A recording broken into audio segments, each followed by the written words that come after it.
ప్రియమైన దేవుని పిల్లలారా, ఆది నుండి మనము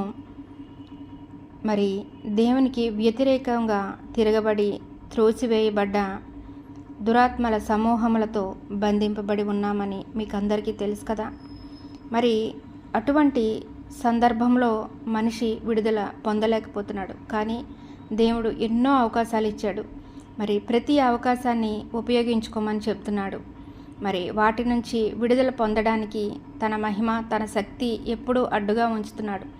కానీ మీరు చేయవలసిందల్లా నమ్మి నా వైపు తిరగండి అని దేవుడు హెచ్చరికను ప్రతిసారి త్రోసిపుచ్చుతూ హృదయాన్ని కాఠిన్యం చేసుకొని మాంసపు హృదయం లేకుండా రాతి హృదయాన్ని కలిగి ఉండడం వలన మానవుడు ఈ రోజున ఎన్నో ఎన్నో ఎన్నో విపత్కర ప్రళయాలను ఎదుర్కొంటున్నాడు. విపత్కర కార్యాలను చవి చూస్తున్నాడు. ఇప్పటికైనా మార్పు వస్తుందా అంటే రావటం లేదు. కానీ దేవుడు ప్రతిసారి ఆవేదన చెందుతూనే ఉన్నాడు. ఎందుకంటే ఆయన పోలిక చొప్పున మనుష్యుని ఎంతో ప్రేమతో సృజించి ఆయన జీవవాయువును ఊది మనకు జీవమును ఇచ్చాడు. కాబట్టి ఆయన తన బిడ్డలు త్రోవ తప్పుతున్నప్పుడు తనను తెలుసుకోలేనప్పుడు హృదయము ఎంతో వేదన చెంది బిడ్డలు మరలా తన వైపు తిరగాలని ఆశతో ఎదురు చూస్తున్నప్పుడు ఈ మనుష్యులను ప్రేరేపిస్తున్న ఈ వాయుమండలంలో ఉన్న దురాత్మల సమూహాలు ఏ విధంగా మనుషులను ఇబ్బంది పెడుతున్నాయో అనేది గ్రహించలేకుండా ఉన్న పరిస్థితులు ఉన్నప్పుడు ఒక రోజున ఏవేవైతే ప్రేరేపిస్తున్నాయో అవే పడిపోతున్నాయట. అవి పడిపోయినప్పుడు వాటి చేతిలో బందీ అయి ఉన్న మానవుడు ఈ విధంగా వాటిని ప్రశ్నిస్తాడట.